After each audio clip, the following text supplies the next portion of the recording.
अस्सलाम वालेकुम students. N कहाँ पर इस्तेमाल होता है? जहाँ पर आ आता है वहीं पर एन आ सकता है। तो इसमें तो कोई फ़र्क नहीं कि कहाँ पर ए आना है और कहाँ पर एन, दोनों इनडेफिनिट आर्टिकल हैं और इस्तेमाल होते हैं।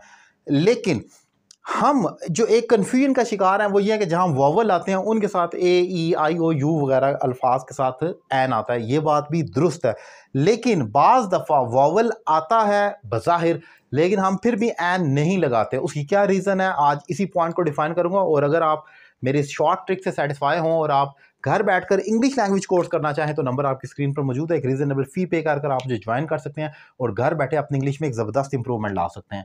अब ज़रा टॉपिक को स्टार्ट करते हैं कि क्या है एन का इस्तेमाल। अब ज़रा गौर करें, यहां पर मैंने लिखा है एन अम्ब्रेला। यहां पर मैंने लिखा है एन अम्ब्रेला।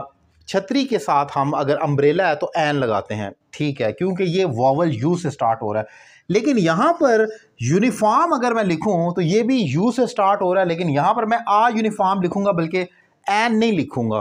तो यहां पर ए क्यों आया? हालांकि ये भी वॉवल है, लेकिन यहां पर वॉवल है तो उसके साथ आ रहा है। अब रीजन ये है, हम एन का इस्तेमाल करते वक्त वॉवल्स को नहीं बल्कि वॉवल की साउंड को देखते हैं कि साउंड कौन सी क्रिएट हो रही है। जहां पर आपको वॉवल की साउंड नजर आएगी या सुनाई देगी वहां पर आपने एन लगाना होगा। अब जरा उर्दू में आते हैं। शॉर्ट ट्रिक, आमतौर पर यह कहा जाता है, आपको अगर मालूम ना हो कहाँ एन आना है या नहीं आना तो आप ये देख लें, कोई भी लफ्ज़ जो उर्दू में अलिफ या आइन से लिखा जाए, उर्दू में अलिफ या आइन से लिखा जाए वहाँ पर एन आना है। आपको बेशक उर्दू इतनी अच्छी नहीं है, सारा लफ्ज़ ना भी लिख सकें, लेकिन मोटा मोटा देख लें। एन अम्ब्रेला, अगर मैं अम्ब्रेला को लिखने की कोशिश करूँ तो मैं अलिफ मीम बे रे ये लाम अलिफ ला इस तरीके से लिखूंगा इसको। सो पूरा ना भी लिखूं, अलिफ मीम तक ही मुझे पता चल चुका है कि ये अलिफ से स्टार्ट हो रहा है, तो यहां पर मैं क्या करूंगा कि इसके साथ एन लगा दूंगा। एग अगर मैं कहता हूं तो इसके साथ भी यही है, अलिफ ये गाफ से लिख दूं या मैं आइन से लिखने की कोशिश करूं तो तब भी इसकी जो साउंड आती है वो अलिफ की या आइन की आती है। तो एग जब हम लिखेंगे तो उसके साथ एन लगाएंगे क्योंकि उसकी साउंड उर्दू में अलिफ या आइन वाली है। लेकिन यूनिफॉर्म को जब आप लिखते हैं तो वहां पर जो उसकी साउंड आती है वो ये से लिखा जाता है, यानी कि ये नून वाओ इस तरीके से आप लिखते हैं। तो यहां पर ये से स्टार्ट हो रहा है, अलिफ से या आइन से नहीं हो रहा, तो इसलिए हम इसके साथ एन लगाते हैं, ए लगाते हैं, एन नहीं लगाते। और इसकी एक टेक्निकल इंग्लिश में भी रीजन है। यूनिफॉर्म के स्पेल UNIFORM है। अब यहां पर हम ए लगा रहे हैं, क्यों लगा रहे हैं? क्योंकि इसका पहला लफ्ज यू है और यू के अपने स्पेल वाई और यू है, यानी कि हम असल में इस वाई को देख रहे हैं।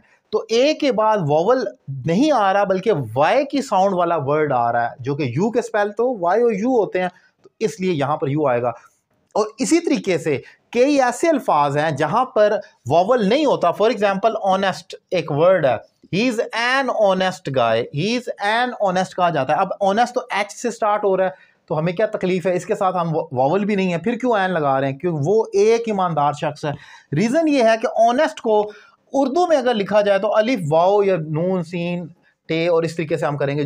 पूरा वर्ड मैंने अगेन का आप नहीं भी लिख सकते, कम से कम उसको स्टार्टिंग तो देख सकते हैं। तो अलिफ से उसका आगाज हो रहा है, तो अलिफ की आवाज को देखते हुए हम ऑनेस्ट के साथ ये करेंगे।